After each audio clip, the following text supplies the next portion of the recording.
En Suisse, l'opération de communication du président chinois a commencé par la marmite de fromage, histoire de casser l'image souvent austère des dirigeants chinois.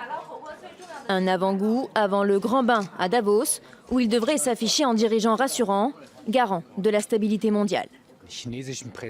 Pour la première fois, nous avons le président chinois ici au Forum économique mondial. Nous comprenons cela comme un excellent signal.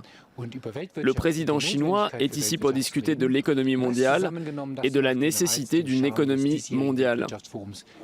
L'économie mondiale, c'est bien de cela dont est venu parler le président chinois.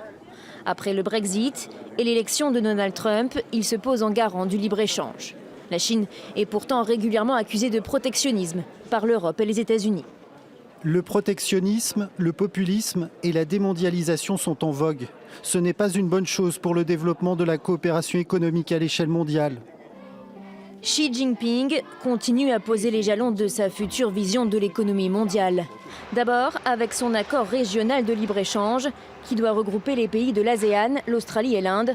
La Chine veut combler le vide laissé par le probable abandon de l'accord transpacifique des États-Unis.